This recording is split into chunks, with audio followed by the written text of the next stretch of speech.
എല്ലാവർക്കും ശിങ്കാൻമയുടെ പുതിയ വീഡിയോയിലേക്ക് സ്വാഗതം ട്ടാ. അപ്പൊ ഇന്നുണ്ടല്ലോ നല്ല ഹെൽത്തി ആയിട്ടുള്ളൊരു വട്ടയപ്പത്തിന്റെ റെസിപ്പിയാണ്. ഇന്ന് നമ്മൾ റാഗി വെച്ചിട്ട് തയ്യാറാക്കി എടുത്തിട്ടുള്ള നല്ല ടേസ്റ്റി ആയിട്ടുള്ള ഈ ഒരു വട്ടയപ്പം എങ്ങനെ തയ്യാറാക്കി എടുക്കാൻ നോക്കട്ടെ. അപ്പോളേ ഇഷ്ടപ്പെട്ട ഒന്ന് ലൈക്ക് ചെയ്യാനും ഇനി സബ്സ്ക്രൈബ് ചെയ്യാത്തവരൊന്ന് സബ്സ്ക്രൈബ് ചെയ്യാനും മറക്കരുത് ട്ടാ. അപ്പൊ നമുക്ക് ഈ ഒരു ടേസ്റ്റി നല്ല സോഫ്റ്റ് ആയിട്ടുള്ള വട്ടയപ്പത്തിന്റെ റെസിപ്പി കണ്ടാലോ? അതിനായിട്ട് വീഡിയോയിലേക്ക് കിടക്കാം. ഓക്കെ, അപ്പൊ അതെ ഇതിനായിട്ട് നമ്മളുണ്ടല്ലോ ഒരു ബൗളിലേക്ക് 250 ml കപ്പിൽ 1 കപ്പ് റാഗിപ്പൊടിയാണ് കേട്ടോ എടുത്തിട്ടുള്ളത്. ഇനി ഇതിലേക്ക് തന്നെ ഈ ഒരു കപ്പിൽ തന്നെ 1 കപ്പ് വെള്ളം കൂടി ചേർത്ത് കൊടുക്കുന്നുണ്ട് കേട്ടോ.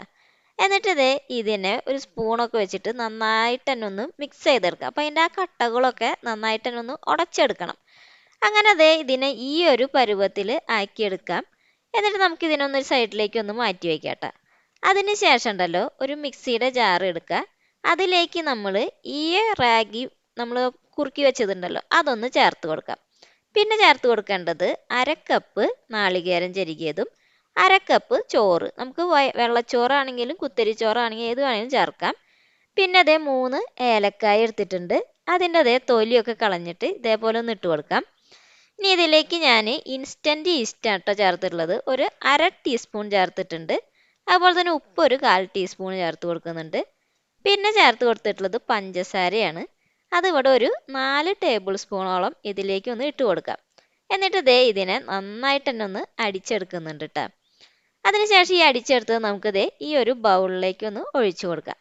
അതൊന്ന് ഒഴിച്ചു കൊടുത്തിട്ട് ഇതിനെ നമുക്കൊന്നൊരു 3 മണിക്കൂർ ഒന്ന് റെസ്റ്റ് ചെയ്യാനായിട്ട് മാറ്റി വയ്ക്കാം കേട്ടോ.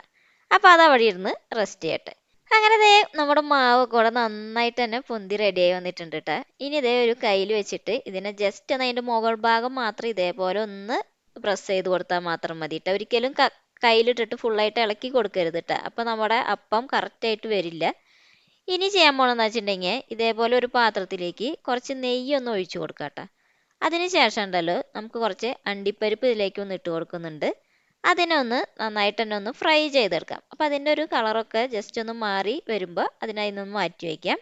ഇനി ഇതിലേക്ക് കുറച്ച് കിസ്മിസും കൂടി നമ്മൾ ചേർത്ത് കൊടുക്കുന്നുണ്ട് കേട്ടോ. അപ്പോൾ ഇതൊക്കെ എന്തിനാണെന്ന് വെച്ചിട്ടുണ്ടെങ്കിൽ നമ്മുടെ വട്ടയപ്പത്തിൻ്റെ മുകളിലേക്ക് ഒന്ന് വെച്ച് കൊടുക്കാനാണ്. ഇനി ഞാൻ ഈ ഒരു പ്ലേറ്റിലേക്ക് കുറച്ച് നെയ്യ് ഒന്ന് ഒഴിച്ചു കൊടുക്കുന്നുണ്ട്. അങ്ങനെ അതൊന്ന് ഒഴിച്ചു കൊടുത്തിട്ട് ഇതേപോലെ നന്നായിട്ട് തന്നെ ഒന്ന് അതിൻ്റെ എല്ലാ ഭാഗത്തേക്കും ഒന്ന് തടവി കൊടുക്കാം. അതിനുശേഷം നമുക്ക് നമ്മളുടെ ഈ മാവ് ഓരോ സ്പൂണായിട്ട് ഇതിലേക്ക് ഒന്ന് ഒഴിച്ചു കൊടുക്കാം കേട്ടോ. അങ്ങനെ അത് എല്ലാതും നമ്മൾ പ്ലേറ്റിലേക്ക് ഒഴിച്ചു കൊടുത്തിട്ടുണ്ട്. ഇനി ഞാനിവിടെ ഒരു ഇഡ്ഡലി പാത്രത്തിലേക്ക് ആവശ്യത്തിന് വെള്ളം ഒഴിച്ച് അതിലേക്ക് തട്ടൊക്കെ വെച്ച് കൊടുത്തിട്ട് ഇതിനൊന്ന് ചൂടാക്കാൻ വെച്ചിട്ടുണ്ട്. ഇനി നമുക്ക് ഈ ബാറ്റർ ഇതിലേക്ക് ഒന്ന് വെച്ച് കൊടുക്കാം.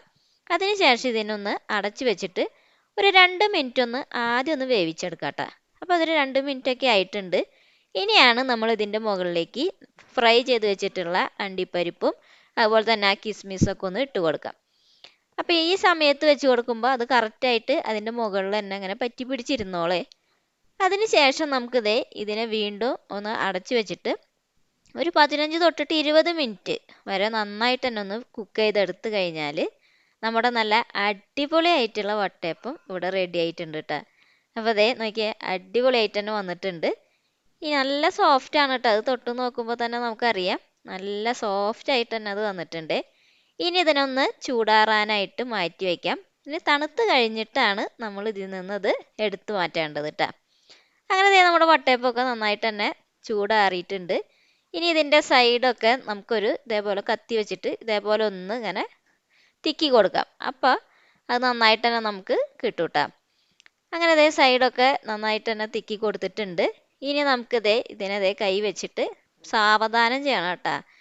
ഇതേപോലെ ഒന്ന് എടുത്തു കഴിഞ്ഞാൽ നമ്മുടെ നോക്കിയ നല്ല സോഫ്റ്റ് ആയിട്ടുള്ള വട്ടയപ്പം ഇവിടെ റെഡി ആയിട്ടുണ്ട് കേട്ടോ. ഇനി ഞാൻ ഇതിനെ ഒരു പ്ലേറ്റിലേക്ക് ഒന്ന് മാറ്റി വയ്ക്കുകയാണ്. ഇനി ഞാൻ ഒന്ന് കത്തി വെച്ചിട്ടൊന്ന് മുറിച്ച് കാണിച്ചാലേ.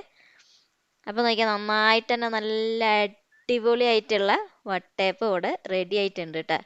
അതും റാഗി വെച്ചിട്ടുള്ള വട്ടയപ്പം ആയതുകൊണ്ട് തന്നെ നല്ല ഹെൽത്തി ആയിട്ടുള്ള ഒരു വട്ടയപ്പം കൂടിയാണ്. അപ്പോൾ എല്ലാവരും മസ്റ്റായിട്ടും ഇതൊന്ന് ട്രൈ ചെയ്ത് നോക്കണം കേട്ടോ. നല്ല ടേസ്റ്റി ആയിട്ടുള്ള ഒരു റെസിപ്പിയാണ്. അപ്പോൾ കുട്ടികളൊക്കെ സ്കൂളൊക്കെ വിട്ട് വരുമ്പോൾ കൊടുക്കാൻ പറ്റിയിട്ടുള്ളൊരു ഹെൽത്തി സ്നാക്കും കൂടി ആയിട്ടുള്ള റെസിപ്പിയാണ്. അപ്പോൾ എല്ലാവരും മസ്റ്റായിട്ടും ട്രൈ ചെയ്ത് നോക്കണം. എന്നിട്ട് നിങ്ങളുടെ അഭിപ്രായങ്ങളൊക്കെ അറിയിക്കണം. ഇനി മാത്രമല്ല, നമ്മുടെ ചാനൽ ആദ്യമായിട്ട് കാണുന്നവരാണെങ്കിൽ ഒന്ന് ലൈക്ക് ചെയ്യാനും സബ്സ്ക്രൈബ് ചെയ്യാത്തവർ ഒന്ന് സബ്സ്ക്രൈബ് ചെയ്യാനും മറക്കരുത് കേട്ടോ. അപ്പോൾ നമുക്ക് അടുത്തൊരു അടിപൊളിയായിട്ടുള്ള വീഡിയോ ആയിട്ട് വീണ്ടും കാണാം. Okay, by.